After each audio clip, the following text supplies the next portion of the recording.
Hello and welcome to Oweleketv News. I am Antonia Nwokolo. The news headlines. Federal government to spend 60 billion naira on green projects in 2024. TUC pulls out of NLC planned protest.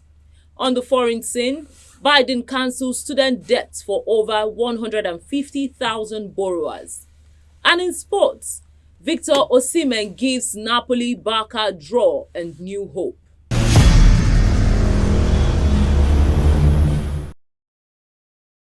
Welcome back. Now the news in details. In order to achieve the net zero target by 2060, President Bola Tinubu's led government has allocated the sum of 60 billion naira in the 2024 budget for projects aimed at reducing emissions. The Minister of State for Environment, Dr. Isaac Salako, disclosed that this funding will be obtained through the third issuance of the sovereign green bond. Speaking at the Interministerial Committee on Climate Change meeting in Abuja, the minister emphasized the importance of the continuous and successful implementation of the green bond program for Nigeria's green capital projects, considering the significant implications of the country's commitment to the net zero goal by 2060, which was made in 2021.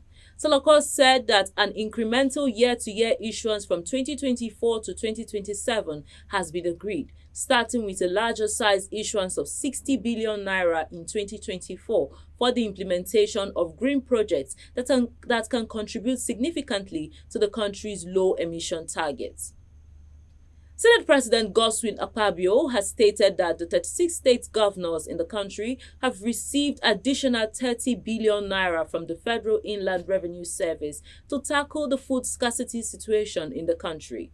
The Senate President, who made this known during one of the plenary sessions of the federal lawmakers, described the several protests held in some major cities in the country against rising hunger and hardship as sponsored by political stakeholders.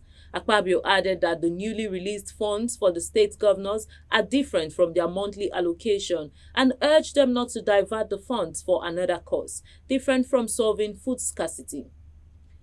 The Trade Union Congress has disclosed that it would not participate in the two-day nationwide protest announced by the Nigerian Labour Congress. The Vice President of the TUC, Tomi Etim, said the NLC did not carry the union along before announcing the planned protest scheduled for 27th and 28th of February. Hence, its members are not obligated to join the protest. Etim argued that the NLC and the TUC issued a joint statement with a 14-day ultimatum to the federal government over the increased cost of living, inflation, insecurity, and the challenges facing the country. He noted that the ultimatum would expire on the 22nd, and the normal thing would have been for the two unions to review the situation and agree on the way forward. But according to him, the NLC went ahead to unilaterally announce a nationwide protest. Let's go on a short break. We'll be right back. Follow us on our social media handles at Oweleketv. Visit our website at www.oweleketv for a thrilling journey. Oweleketv, rising star at the fairground.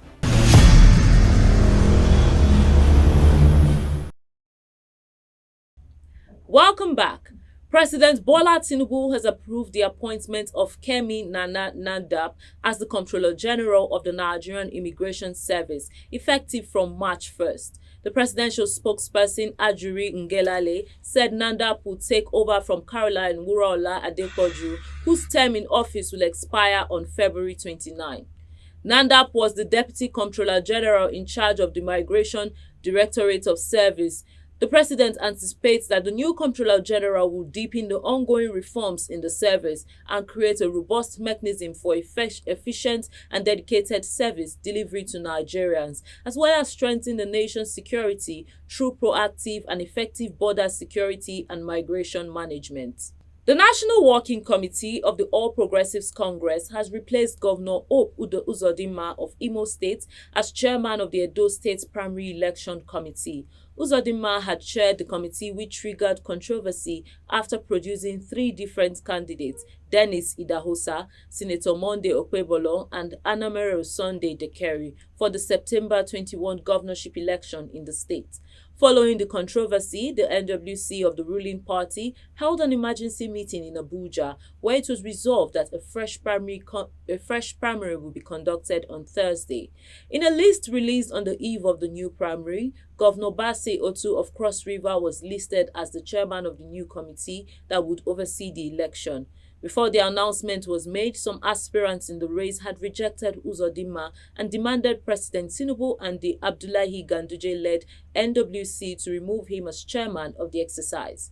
In a statement jointly signed by Pastor Osage Izeyamu, Chief Lucky Maswen, Senator Monday Okpebolo, and General Charles Ayra, the aspirants said Uzodinma did not observe the minimum requirements for compliance with the relevant provisions of the laws and regulations guiding the election as provided both in the Electoral Act and in the APC Constitution. An Ondo State High Court sitting in Akure, the state capital, has sentenced 6 persons, including a pastor, to death over their involvement in bank robberies which took place in Akure and Idanre in 2011. The convicts are Pastor Adewale Adelu, Ikechukwu Maduagu, Fayemi Olubusui, Ropo Adeleye, Dele Otokpa, and Bayo Omotosho. They were found guilty of robbing 2 commercial banks in Akure and Idanre on November 19 and December 8, 2011, respectively. They were arrested by the men of the State Police Command and charged to court. The court delivered the judgment on Tuesday. The convicts were arraigned before the court on 4-count charge bordering on conspiracy, armed robbery, and illegal possession of firearms, and were later remanded in Oweleketv Correctional Center. The prosecuting counsel, F.K. Salami, told the court that the convicts and others were armed with AK-47 guns, dynamites, and other weapons at Oyemekun Road, Akure. They conspired to attack and robbed a branch of Diamond Bank PLC, after which they went away with the sum of 30 million naira and different brands of phones, including other valuable property. However, the convicts on December 8, 2011 at 2 p.m. were also alleged to have robbed First Bank PLC at Yaba Road, Idanre, where they carted away another sum of 4 million naira. According to the prosecution, the offences contravene Section 6B, 12A and B of the Robbery and Firearms Special Provisions Act, Volume 14 of the Laws of the Federal Republic of Nigeria, 2004. There were arguments from both the prosecuting and defense counsel at various court proceedings on the matter, while witnesses were also invited to the court to testify. The judge said the defendants were unanimous in their confessions and the role each of them played in the robberies. To this end, Justice Fashomi sentenced all the defendants to death by hanging in each of the counts. Up next are stories on the foreign scene after the break. Follow us on our social media handles at Oweleketv. Visit our website at www.oweleketv for a thrilling journey.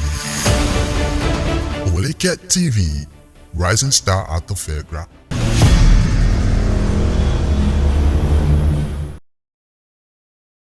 Welcome back. On the foreign scene, the Biden administration announced it is forgiving a total of $1.2 billion in student debt for roughly 153,000 borrowers.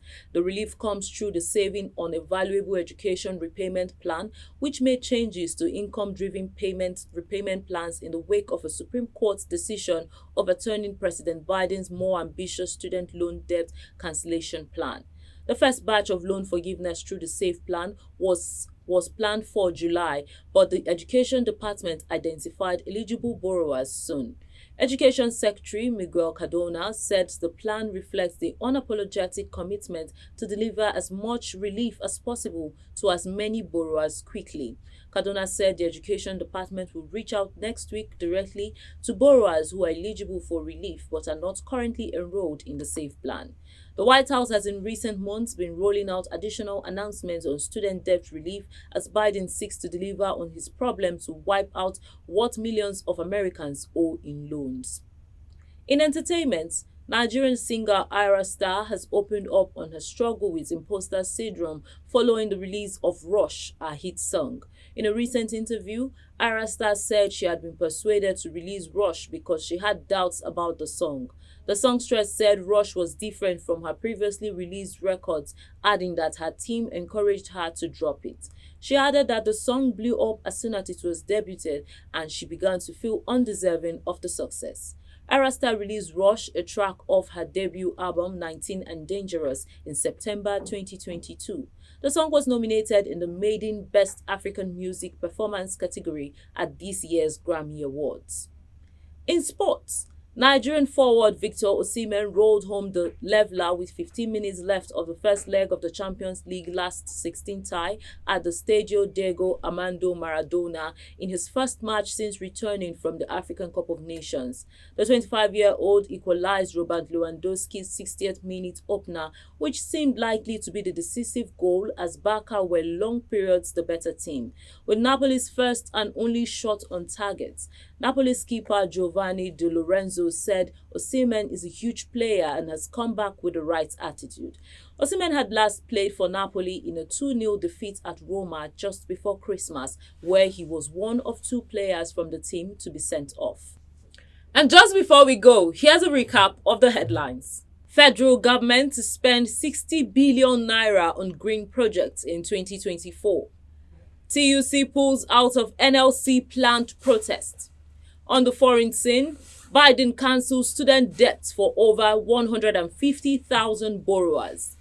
And in sports, Victor Osimhen gives Napoli Barca draw and new hope. And that's the package on our news bulletin. Kindly follow us on all our social media platforms at Oweleketv. Our website is www.oweleketv. I am Antonia Nwokolo. Thank you for watching.